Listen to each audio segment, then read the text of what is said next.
This is the Bates Bobcast, our weekly podcast where we take a look at the week that was in Bates athletics. My name is Aaron Morse, and this week we're checking in with a trio of Bobcat head coaches about how the fall practice season is unfolding. Needless to say, they've gotten very creative. That's coming up on the Bates Bobcast.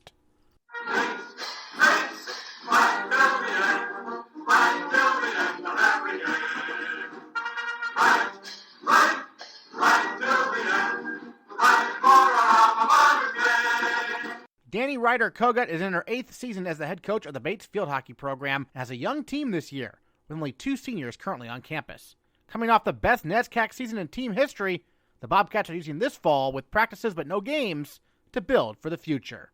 So far, I think it's gone very well. I think that we have felt really grateful just to be out on the field and getting to train together. And at this point, we are all in the same field at the same time. Even though we still can't do contact, we're still able to get through a lot of different concepts. And for us, our main goal is just to leave this fall with an understanding of Bates field hockey for everyone. And that includes our new first-year Bobcats, and for them to leave feeling like they understand our game strategies, they understand who we are as a program, so that when they return next fall, they're a step ahead of that next incoming first-year class instead of feeling like almost repeat first years because they've missed this fall. So that's our primary goal as a program, and our team's really dedicated to helping those first years figure out those nuances that make our program what they are. Yeah, I mean, for the seniors, that's got to be an interesting situation for them, because they have to look for kind of the greater good for the program going forward a little bit, right? Yeah, definitely. We did have one senior who deferred. So Els is really holding down the fort as our returning senior. And she's doing a really great job of, I think, like you said, looking at it for the greater good and really dedicating a lot of her time and keeping that consistency as an elite athlete and training just like everyone else is training, and really setting a good example. And then we have a returning senior who didn't play last year, Lindsay, who's also with us this fall. And she's just another great person to have on the team and to kind of set that example of doing something for a program beyond yourself. So tell me about the team captains this year. Who are they, and how are they leading the way along with you, obviously? Yeah, so Els is one of our team captains. Emily Janunzio was voted a tri-captain, but she has deferred for this semester. And then Ashton Bale, Jr., is our third captain. And they've just been really great at keeping the team's positive momentum moving forward, and really setting a great example of whether we're here off campus or, anywhere in between as months change, that we're still a team and we really need to be working towards those goals of 2021 now. Our team did a ton of work setting goals for the 2020 season, which I think were hard to see not even attainable because they're goals that we can't reach with the current circumstances, but they've kept a really good positive attitude about it all. And now they're really setting those sights on 2021. And for somebody like Els, who isn't going to be able to be here in 2021, I think she's just doing a tremendous job of not having that be part of her conversation with the team or kind of where she goes. She's very much about making sure the team's prepared for that season the best she can.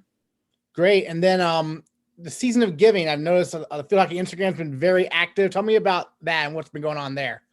Yeah, so our team just really wanted to do something meaningful this fall, and we have several team values, and definitely giving back to our local community has been something that our team has done quite a bit. We've either worked with the Harvard Center or we've done some initiatives on our own. So it's been a huge part of our program for as long as I've been here, and something that we really take a responsibility for. And so we thought it was a great way to have almost like not a competition each week, but something to look forward to of what organization we were going to highlight, putting together an Instagram video to post, and just having something that each week our team could kind of talk about and make special for the week. Excellent. And you touched on this earlier, but the drills you're doing from a coaching perspective, this is obviously a challenge you probably never have had before. How have you gone about putting together the plan each day for the team? It's definitely a lot of preparation, and I'll say that we've been really fortunate where sports medicine has been really receptive of running drills by them. We even had one of the sportsmen staff come out to practice to check out a drill because we were trying to think of a creative way to work on a certain part of the game. And it was nice just for them to give it the go ahead and let us continue with that drill.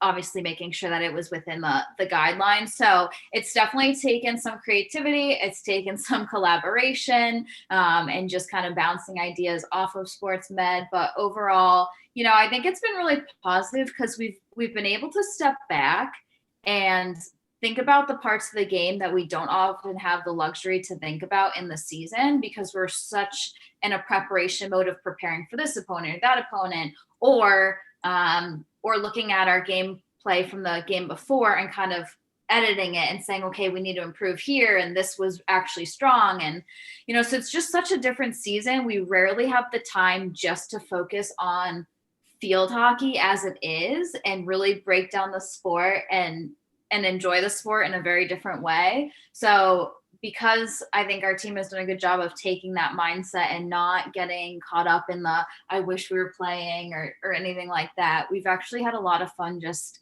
working on our skills in a way that's entirely different because you don't have somebody to beat tomorrow. Well, I was going to say, yeah, because coaches always often talk about, we're focusing on ourselves, not on the upcoming opponent. Well, that's never been more true than this year, right? I mean, it is all about the team itself. Yeah. And even when you say that, even when you say, we're focusing on ourselves and not on your opponent, you're focusing on your game strategy, right? Which is dictated by opponents in some way. Mm-hmm. And so it really, truly is such a different experience for them to just play field hockey, to just work on skills and to just be together and work on our team dynamic. It's so different. And of course we would love to be competing, but it's kind of this nice little blessing where we really get to work on a lot of great stuff that sometimes we don't get to work on in a traditional season. And, you actually made the point. Yeah. There's only 2 seniors who are on campus right now.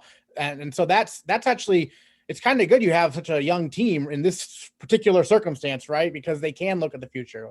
Yeah, definitely. They really can look at 2021 and they can set their sights on that. And it's been a great fall so far of our current captains are doing a great job of leading, but then also opening up the door, I think, for leadership voices to come out because we don't have those games to prepare for.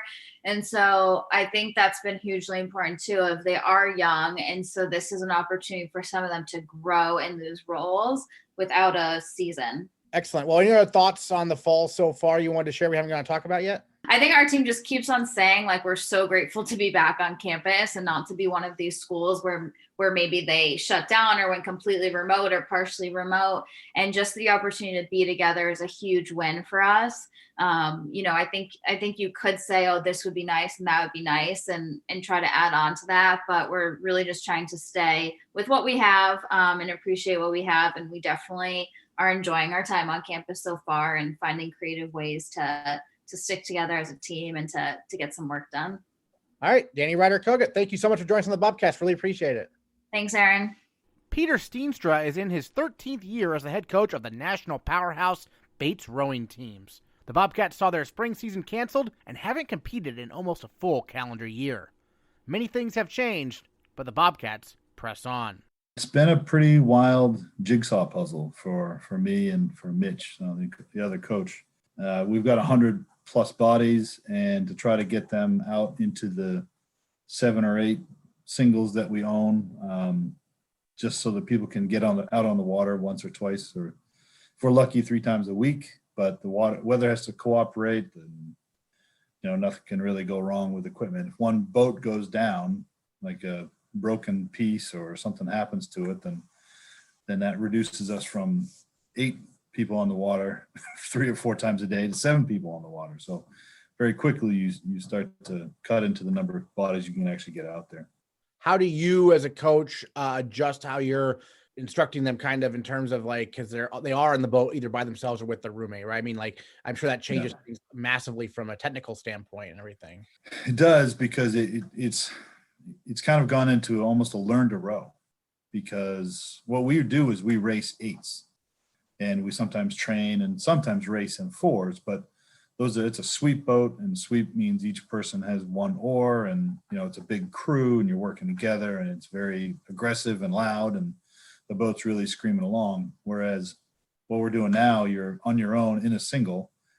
You now have 2 oars, and some people just haven't learned to scull yet. So we're spending a lot of time with boats. Boats are out there flipping, and we're right there to get them back into the boat. And that's part of the sport. It's like falling down in hockey. You know, no one goes to play hockey and never falls down. So in rowing, if you're going to be a sculler, then you're going to be out there in a boat that's 18 to 20 inches wide and 30 feet long, and every now and then the thing flips over. So, wow. So that's interesting. So no matter how much experience you have in like an 8, it's a whole different ball game, I guess, when you're out there by yourself. I mean, what makes it that way? You touched on it a little bit. If you could elaborate a little bit more, I guess. Well, just being that it's a single. So yeah, an 8-person boat is 60 feet long, and it's whatever, 28 inches wide or something. So it's much, much wider. But either way, you're all tied together. The oars are 13 feet long, and it's a giant boat. It feels like a bathtub in comparison to being in a single, in which case it's a lot more like being on a tightrope. And so you go, when the blades are in the water, you're close to 20 feet wide, right? From the tip of one blade to the tip of the other blade.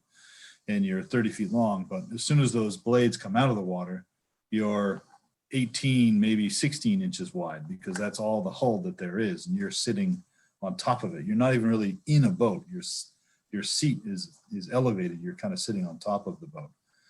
It's just a very, very different form of the same element that we do with rowing. Is they're made to go very fast in a very straight line, and they're not made to be in really rough water, and it's something that you have to learn how to do. Sure. It sounds like the rowers are definitely learning some new skill sets, huh? Yeah, they are. We have a lot of people that come to us with sculling backgrounds, so they're proficient. They're very good at it to begin with. But it's a good thing for anyone else to do who hasn't done it before. It's almost like learning to swim. Really, it's a good life lesson. It's riding a bicycle. You know, everyone falls off the bike first, but usually we learn to ride a bike when we're 6 or 7, right? Whereas any people who are learning to ride a bike at 18, most likely they're just going to fall down a lot. And that's what it is to learn sculling. Interesting. And so a lot of erg work, I assume, also going on as well, it looks like, right? It is. As we've gone through the whole re-socialization stuff, that was what we were able to do at the beginning. Again, small groups, and we were kind of spread out over 3 spaces, and we only have 24 machines, and we have 100 people to get in there. We're trying to maintain some semblance of team aspect, but we still had to be in pods, and it was just a challenge, right? But we weren't cleared to be on the water for a little while, so we had to just get to that point that we could get out there.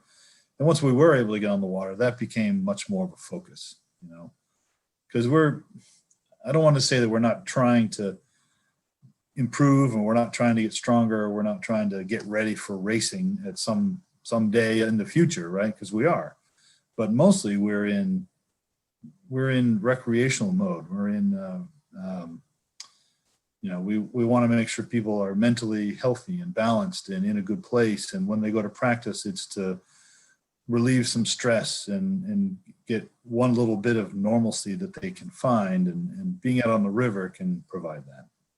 Sure. And for you, I know you're once again in the Real Men Wear Pink initiative. You're one of the leaders kind of there. Tell me about, when did you first start getting involved with this program? And obviously that is something that you do every fall, and doing it again here, right? Yeah. So this was my 5th year doing it. They had approached me 5 years ago. It was through people that I knew from that were a part of the American Cancer Society, the main chapter. And I knew them actually from high school, from a lot longer before that. And they were just trying to locate some various men in various roles around the state and all kinds of industries. And our team, they wanted to find someone that connected to one of the colleges. And so anyway, that's how it came to be. But I was excited to do it. I was excited to be invited to do it. It's been there's been a lot of fun involved in this process. It's a serious thing that we're trying to do and trying to raise $70,000 as a group, meaning the ambassadors or the main chapter is trying to raise 70 grand. But more importantly, I think the men of the team have really taken it on. They enjoy doing it. And, they raised nearly $1,400 out here on campus just through Venmo and quick donations from students and a few faculty or staff members that might have gone by, but they were just standing out in front of Gray Cage and Commons, and they were able to bring in $1,400. So it's a good way for them to participate in something. They're acting as a team, but their purpose is for something completely other than what they do as athletes. So I think it's a valuable thing for them and allows them to give back to the community that they're a part of now. Certainly. Well, how have you kind of leaned on maybe some of your captains or student leaders in the group to help, you mentioned, making sure everyone's, in a good spot in terms of mental health and everything in this difficult time. I'm sure some of your leaders have been key with that, right? It's been a challenge, when they can't even gather at dinner time, right? Because really the Commons was where the social aspect of our sport, and just like any other team, I think being able to sit around in Commons and get a meal and then hang out there for an hour or two or more and just really have those conversations that only come about with teammates who have this shared challenge that they are all a part of.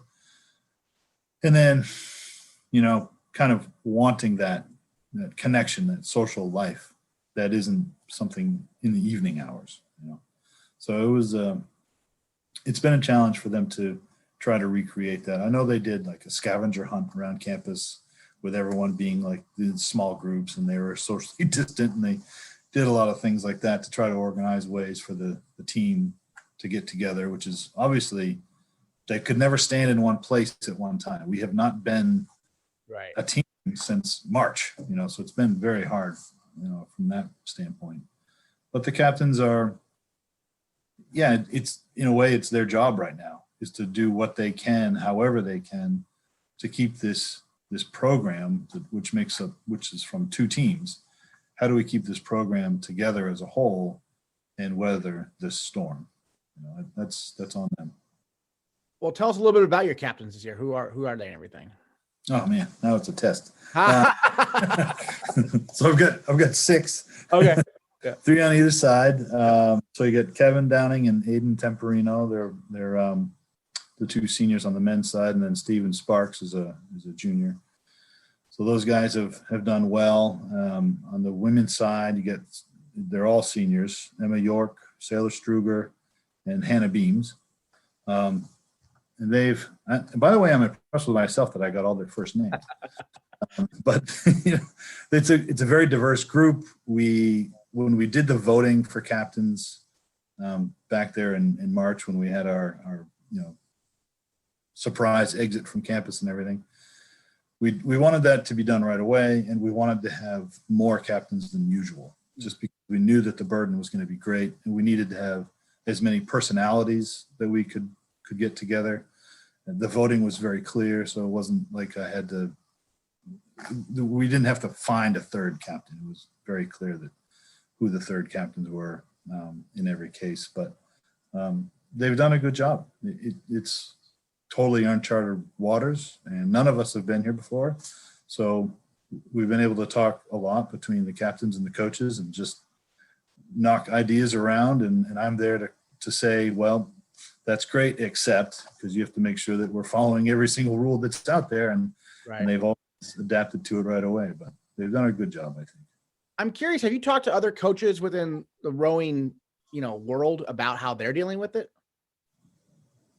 Yeah, I've spoken to a lot of coaches, both at D3, not to mention even club teams or some of the Division I, like Ivy League folks. We've had conversations with everybody. Everyone's in very different situations. Some of the schools are far more strict even than we are.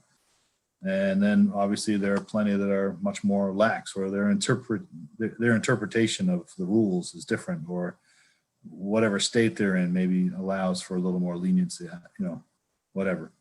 Yeah. What we do is what we can do. And we talk to our rowers constantly about it, saying if there was something more we could do, we would figure out how to do it. And just ask Nick or Jason or Celine, and you know that I'm constantly asking the next question. Thank you for that. Now can we do this? And so I'm sure they're getting tired of getting emails from me, but like all I can do is just keep asking, right? And we're doing what we can. You mentioned one of your captains, Aiden Temperino, who's a coxswain. Coxswains in particular, what can they do? Anything at all? I mean, that's tough. There's only two coaches right now. So me and Mitch, because Haley, who was a great assistant coach for a couple of years there, and she moved off to another big job. So we're happy for her. But with the hiring freeze, we're kind of what we are for now. And the coxswains have had to take on that role of very much being the coach of an erg room, for instance. So when we do our erging sessions, there's the erg room, there's the multi-purpose room, and then there's a bunch of ergs that we have outside or on the indoor tennis court area. And so there's a coxswain or two at each of those locations, just kind of running the session. So that's what they've been kind of put in charge of.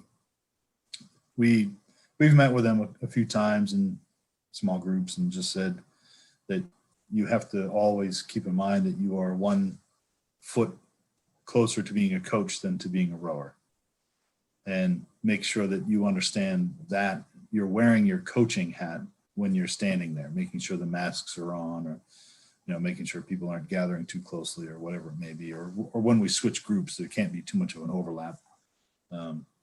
It's all that kind of small stuff that they understand that they have that role.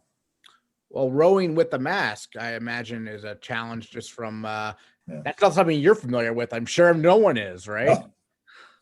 No, only if you were doing a true like VO2 max test where you would have a face mask on and it's measuring every bit of oxygen coming out of your lungs, or the volume of air. No, it's not ideal, but they've adapted to it.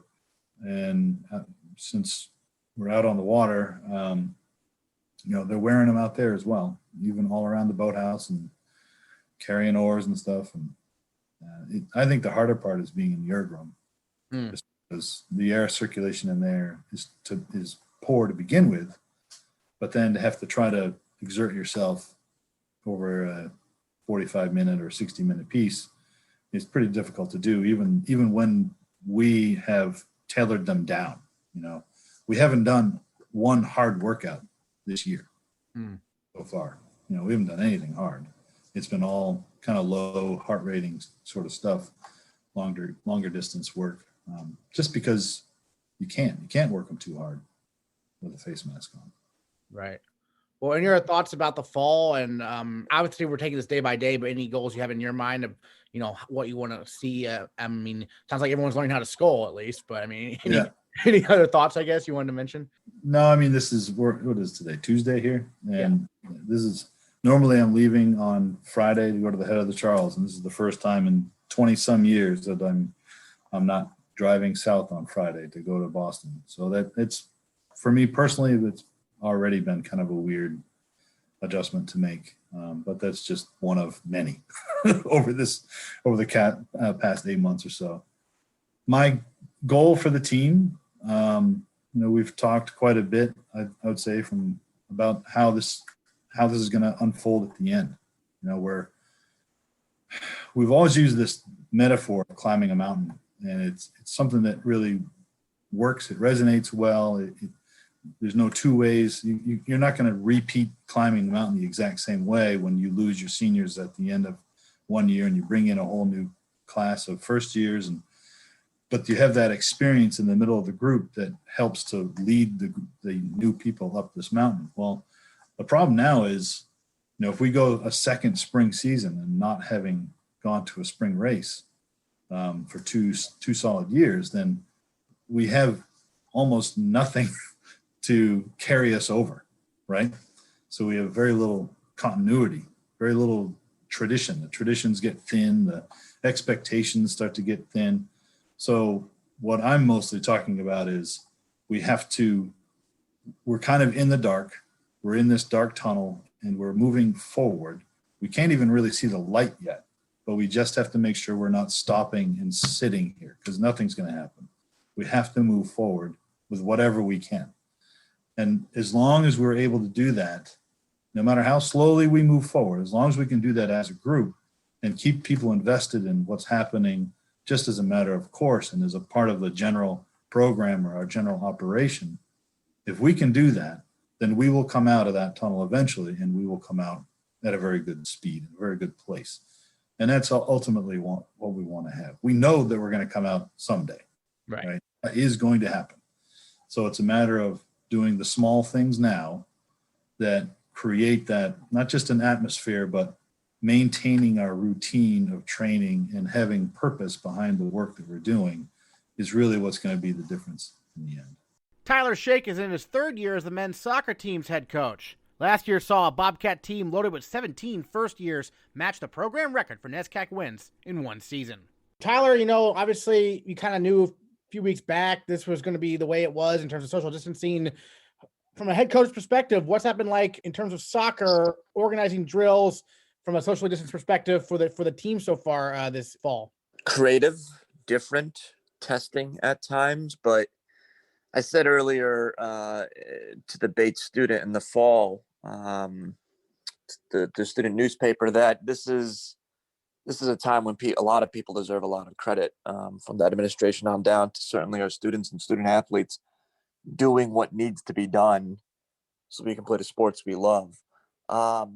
We've moved sort of through the protocols that athletic training, sports medicine has laid out for us, and we've arrived fairly close to something that resembles a soccer game. More than anything at this point, with the mods, mod A, mod B, the way in which the kids are learning during this, during which, the pandemic, I think it's now a situation where we're making the most of it, and it's ultimately certainly a time during the day where they can have emotional release and then focus back on their academics. Sure. And I think a Bates student article profiled Peter Bobcat, a guy who was injured last year, came back this year. What has he meant from a leadership perspective? I mean, being around the team, considering that, he didn't get to play much last season. And now, of course, unfortunately this year, with the fall sports season being canceled. Yeah, it's I think I told him once, it's the saddest thing I've ever heard,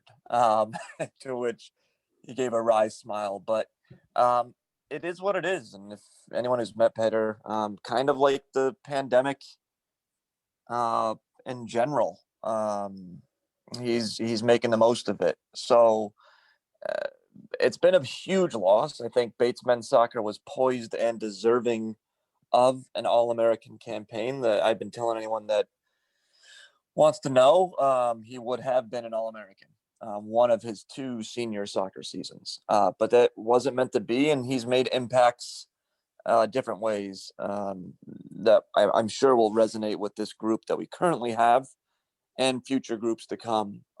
That's the type of man he is. Yeah, a lot of first years last year get their first taste of college soccer. What are you looking for them now as sophomores in this practice season type deal in terms of development? How are you looking for their growth? Because you had 17 last year. Yeah, first of all, I love that you've coined it practice season. It's a practice. I know that's right?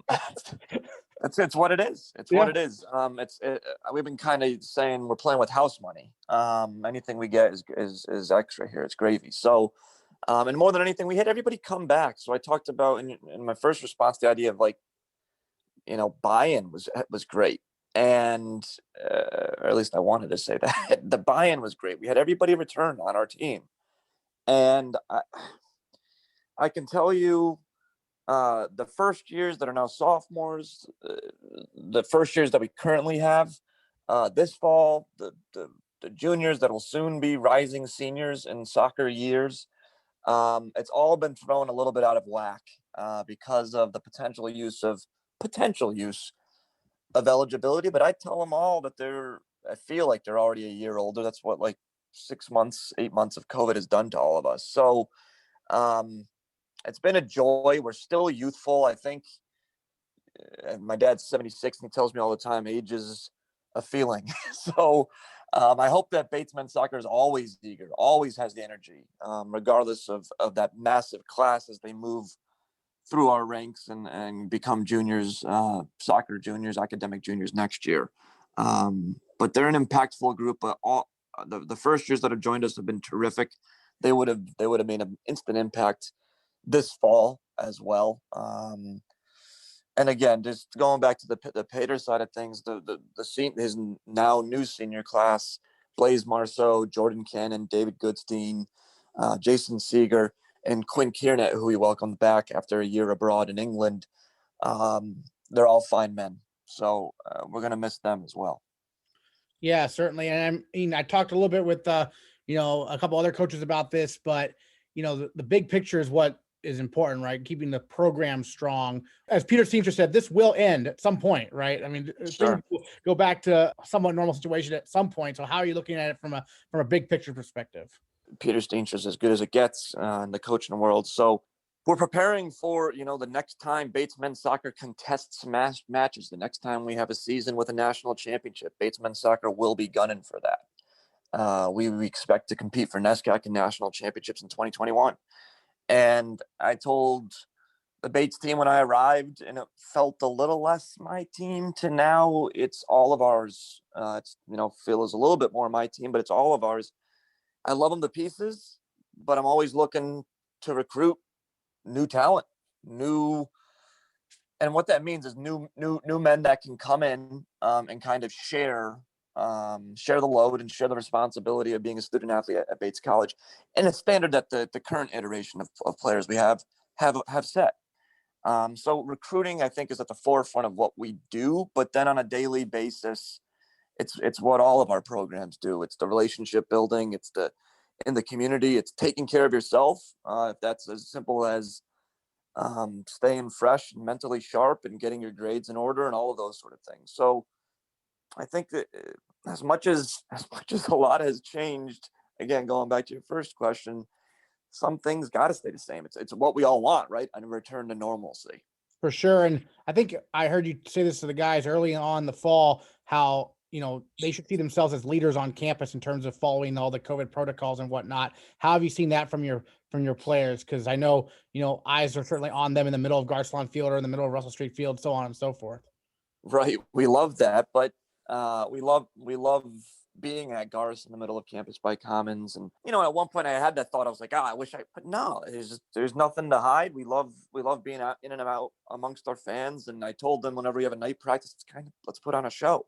Mm-hmm. But they've been masking up and following protocols. Look, it's nothing that we're not asking the rest of society to do. Never mind Bates College. If we get mask up as a society, we get through this thing easier. And hopefully with the winter and colder weather coming, we get through it easier. So we've just been banging that drum. One of our in our locker room, or when we had a locker room last year, one of the posters on it is hold each other accountable. So if it's as simple as mask, and in soccer, there's a lot of symbols. There's symbols for if a kid, if someone dives or, time wasting, stuff like that. We now have a pretty simple symbol where we take our flat hand and we push it up, meaning, mask up, get it above the nose, get it above the mouth. So. Certainly. And then, any other thoughts you want to share about the fall and what you've seen so far and what you're trying to accomplish before it gets a little too cold to be outside? Yeah, we're trying to push.